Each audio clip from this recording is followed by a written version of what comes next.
Hammaga assalomu alaykum. Barchangizga kuningiz xayrli bo'lsin. Bugungi vlogimizlar bilan birgalikda boshlab olaman. Yangi vlogimga xush kelibsizlar. Kecha planim bo'yicha bugun shu oynalarni artishim kerak edi, lekin tashqarida pasmurniy, yomg'irli havo bo'lyapti. Shuning uchun boshqa kunga qoldirildi. Oynalarimni yuvmay qo'yib turgan bo'ldim. Juda ham chang bo'lib ketadi tashqarida mashina o'tganligi uchun. Yuvmoqchi edim, lekin bugunga nasib qilmabdi. Boshqa kun yuvaman. Endi mana shu xolodilniklarimni yuvib olaman. Hozir biz soat 8:30, 9da ochaman. 9gacha xolodilniklarni yuvib, pishirgan narslarimni qo'yib olaman.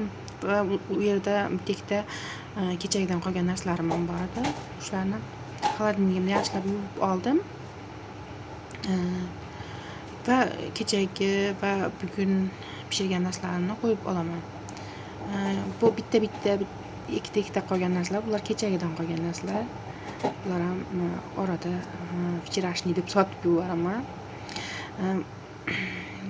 Havo shunaqa tashqarida shunaqa nima deydi, uxlatadigan havo bo'lyapti nimagadir. Kofemni ichib oldim. Qizlarjonlar, hamma pishiriqlarimni pishirib, oshlarimni pishirib, ya'ni palovlarimni pishirib, somsa, hamma narsamni chiqarib bo'ldim. Endi ertangi kun uchun balkim 2 kunlik, balkim 3 kunlik go'sht turg'ab qo'yaman hozir bu yerda. Aslida shanba bozor kunlari turg'ab qo'yaman. Shu bir haftaga yetadigan turg'ab qo'yaman. Nimagadir shu shanba bozor kuni juda ham ishimiz ko'p bo'lib, ko'p ulgurmadim zagotovkalarimga. Va buni haftani ya'ni har kuni nimadir qilib ketaman. Ya'ni go'sht turg'ab ketaman. Somsaga xamir o'rab ketaman. Endi har kuni nimadir qilib ketishga harakat qilaman. Bu yerda hozir bo'sh vaqt topdim deganda o'zi bo'sh turmayman. O'zi bo'sh vaqt topganimda nimadir to'g'rayman, nimadir archib qo'yaman ertangi kun uchun. Xullas zagotovka qilib qo'yaman. Ko'pincha mantilarni, xamirni ham xolodilnikka qattiqni qorib, xolodilnikka solib ketaman. Bu menga ertangi kun uchun tez ishlashimga xizmat qiladi va tinib chiroyli bo'lib turadi. Hozir bu yerda go'shtimizni bilmayman 4 marta osh bo'lgulik chiqsa kerak. Yo 4 marta yo 5 marta osh bo'lgulik palovga turg'ab qo'yaman. Keyin somsa va montiga ham turg'ab qo'yaman. Osh uchun sal kattaroq turg'ayman, to'rtburchak shaklida. Manti va somsalar uchun maydaroq turg'ab olaman. Qizlarjonlar, ko'pincha videolarimni qo'ysam, aktivniy nima deydi, obunachilarimiz yozib qolishadi. Erinmasdan kommentariyalarni qoldirayotganligi uchun rahmat aytib qolaman. Yosh katta onaxonlarimiz yozadi, opa-singillarimiz yozadi. Men bundan juda ham xursand bo'laman. Bu menga motivatsiya bo'ladi. Keyingi videolarimni chiqarishimga ancha nima deydi, xullas motivatsiya bo'ladi menga. Bu rahmat, o'zimning rahmatimni, alohida rahmatimni aytib qolmoqchiman. Mana go'shtlarimizni palovga turg'adim va mana ko'rib turganingizdek bu manti bilan somsaga turg'ab qo'yapman. Ya'ni hamma yoqqa ulgurish sekretlardan biri. Endi sekret emas, endi hamma ham biladi-yu buni. Uyda ham oldinlari men har doim shunaqa zagotovka qilib, kichkina paketlarga solib qo'yardim, bir ovqatlik qilib. O'shandan qolgan bu ishda ham doim shunaqa qilaman. Mana oshimizni, ya'ni palovni go'shtini 800 grammdan fassavat qilib qo'yapman. Kilonkalarga solib, nima deydi, paketlariga solib. Xullas gaplarimdan adashaman. Shivada gapiraman, boshqa rasmiy qilib gapiraman deb bir kashavareniya bo'lib ketadi birarta. Buning uchun uzr so'rab qolaman. Shunaqa qilib mana turg'ilgan narsalarimni fassavat qilib, turg'ilgan go'shtlarimni fassavat qilib, morozinliklarga solib qo'yaman. Kerak paytda ya'ni osh qilmoqchi bo'lsam bittani olaman, shunday tayyorlayman.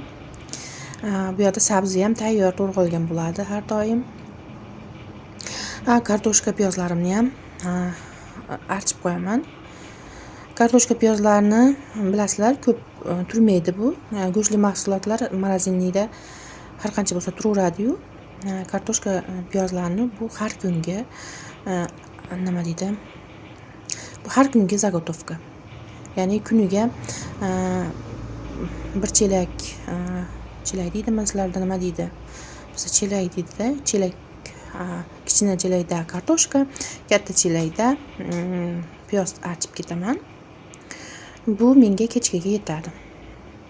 Piyoz ko'proq ketadi, chunki bilasizlar, tandir somsa bor, dug'ubka somsa bor, manti bor. O'zi ko'p narsa chiqarmayman. Bu yer endi kattagina kafe emas, kichkinagina kioska. Shu o'ziga yarasha nimalari bor, klientlari bor. Ya'ni bu yerda o'zim yolg'iz ishlayman, juda ko'pchilik ham ishlamaymiz. O'shanga yarasha nima deydi, klientlar ham o'shanga yarasha nima deydi, xo'randalar ham o'shanga yarasha. Allohga shukr, Alloh shunaqa bir rizqimizni yetkazib turganiga shukr. Va mana kartoshkalarimni archish davomida qalin olyapsiz demang. Bu yerda qalin olinmayapti. Kartoshkani o'zi tashqari nima deydi, post qismi juda ham nima ekan, qoraygan ekan. Shunga qalin olishga to'g'ri kelyapti. Nima deydi, ovushni chistilkada ham ko'pincha tozalayman, lekin bu ovushni chistilkada ham qayta olishga to'g'ri keladi. Undan ko'ra pichoqni chaqqongina shunaqa qilib tozalab olyapman. Kartoshka piyoz archib o'tirib sizlarga zerikarli bo'lmaslik uchun nimadir har doim aytib berishga harakat qilaman. Bu safar biznesimizni qanday boshlaganimiz to'g'risida aytib bermoqchiman. 2023-yilni avgust oyida biz Qirg'izistonga ketdik. Keta turib shu yerni arenda deb yozib qo'ygan ekan katta harflarda. O'shanda ko'rib bir-birimizga turmush o'rtog'im ikkalamiz qarab, qaytib kelsak xudo xolisa shu yer bizniki bo'ladi deb ketdik. Farishtalar amin degan ekan. Qaytib kelsak u yer hali ham arenda bo'lib turibdi. Lekin dokument ishlari bo'ldi, bolalarimiz maktab joylashtirish anaqa kiyim-kechak shunaqa bo'lib bir oy vaqtimiz shunchaki o'tib ketdi. Albatta turmush o'rtog'im o'zining ishida ishlardi. Endi men o'zim vaqtim to'g'risida gapiryapman. Keyin qarasak hali ham bu yer arenda bo'lib turibdi. Turmush o'rtog'im ikkalamiz maslahatlashdik. U boshida ko'nmadi, ishonmadi. Siz o'zingiz eplolmaysiz, men ishimdan ortinmayman.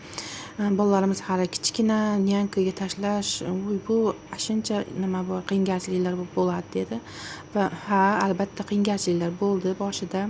Klient o'rgatish qiyin bo'ldi. Bolalarimiz kichkina, nyankaga tashlardik. Shunaqa qilib ishlarimiz hozir bugungi kunga kelib joy-joyiga tushib ketdi. Katta farzandlarim biri ertalab, biri obeddan keyin o'qib, o'zlari ukalariga qarab qolishdi hozir. Uy ishlarida ham anchagina yordam qilib, bugungi kunga kelib men hozir uspeshniy ayolga aylandim. Ya'ni turmush o'rtog'imning ishonchini oqlay oldim. Shuning uchun biznes boshlashdan, nimadir ish boshlashdan hech qachon qo'rqmang, ortingizga hech qachon chekinmang deb qolardim. Shunaqa qilib biznesimiz boshlanib ketdi. Mana hozir 2 yilga yaqin bo'lib qoldi. Ishlarimni joy-joyiga tushib ketdi. Lekin men o'zim hozirgacha ham o'zim yolg'iz ishlayman. Keyinchalik balkim yordamchi olarman degan maqsadda ishlayapman. Turmush o'rtog'im eng katta yordamchim hozir. Lekin u ham o'zini ishidan ko'pincha ortinmaydi. Men o'zim ishlashga harakat qilaman. Hamma yoqqa ulgurishga harakat qilaman. Sizlar bilan gaplashib o'tirib, kartoshka piyozlarimni ham archib oldim. Mana xolodilniklarga solib qo'ydim. Yana endi hozir qolgan ishlarimni qilaman.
Mana endi azizlar, sizlar bilan birgalikda kechki taomga suyuq ovqat tayyorlab ko'rsatib bermoqchiman. Bu albatta bilmaganlar uchun,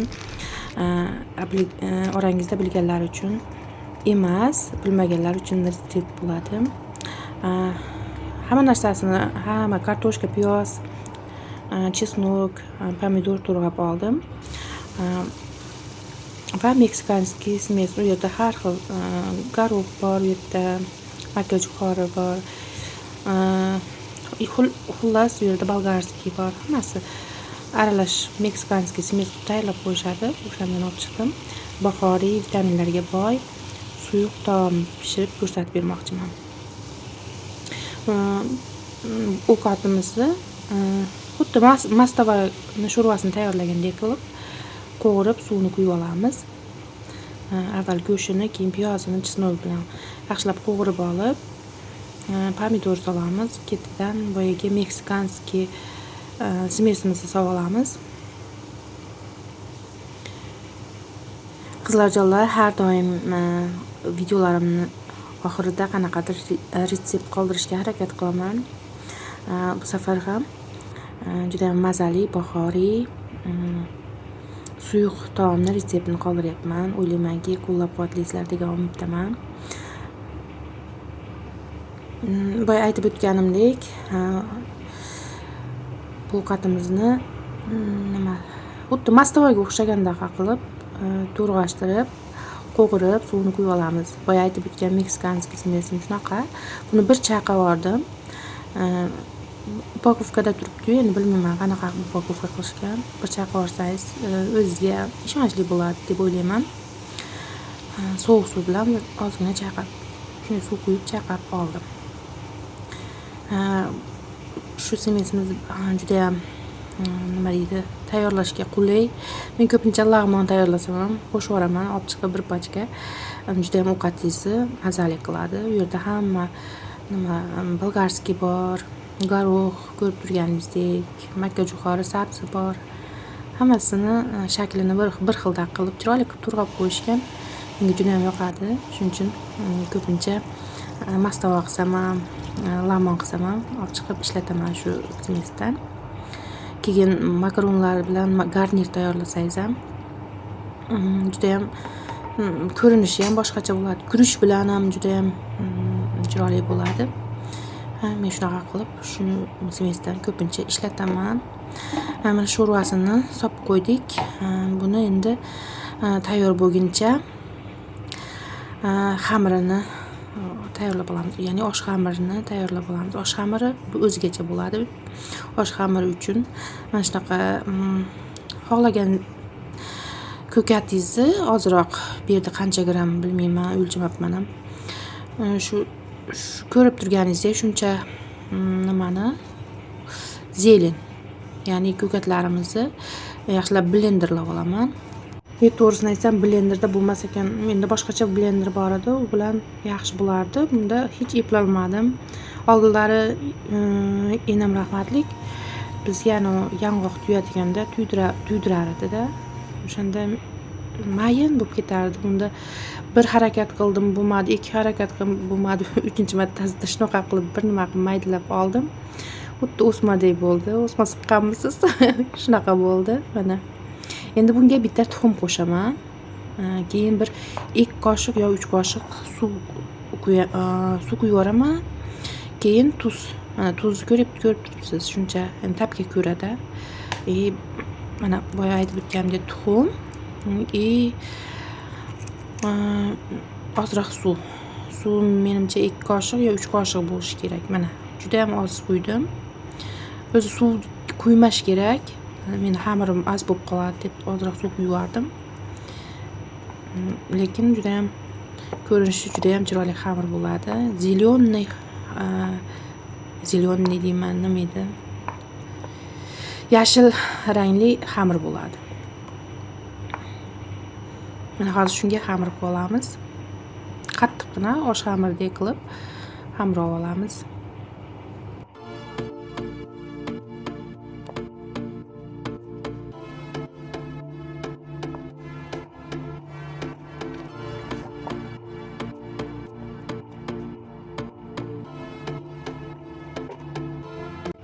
Mana xamirimiz tayyor bo'ldi. Tayyor bo'lgan xamirimizni yuqa qilib yayib olamiz. Xuddi o'graga yoygandek, undan ham yuqaroq qilib yoyib olamiz. Xuddi shu xamirdan lag'mon tayyorlasa ham juda ham yaxshi bo'ladi. Pelmen tayyorlasa ham juda ham ko'rinishi chiroyli bo'ladi. Men bugun boshqacharoq, ya'ni yuqa qilib yoyib, to'rtburchak shaklida to'rg'ab olaman. Endi to'rg'ab olish o'zingizning xohishingizga yarasha. Xohishingizga qarab demoqchi edim.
Mana azizlar, xamirimni shunaqa shaklda yoyib to'rg'ab oldim. Endi elakda yaxshilab unlarini tushirib olyapman. Elak nima deydi? Elab olamiz xullas. Keyin qaynab turgan sho'rvamizga xamirimizni solamiz. Tayyorlab ko'rmagan bo'lsangiz, albatta tayyorlab ko'ring. Tayyorlab ko'rgan bo'lsangiz, yana bir marta tayyorlab ko'ring. Juda ham mazali ovqat bo'ladi. Bahoriy, vitaminlarga boy. Ham zelin bolalaringiz yemaydi. Biz bolalarimiz yemaydi. Shunaqa qilib doim yegizib boraman xamir bilan birga. Ular nimadan bo'lganini ham bilishmaydi. Shiringina bo'pti deb yeyishib oladi. Juda ham mazali ovqat bo'ladi. Albatta tayyorlab ko'ring. Mana ovqatimiz ham tayyor bo'ldi. Juda ham mazali ovqat bo'ldi. Ko'rinishi ham chiroyli. Shu yerda videomni yakunlayman. Barchangiz Allohga omonat bo'ling deb qolaman. Keyingi videolarimgacha sog' bo'ling, salomat bo'ling.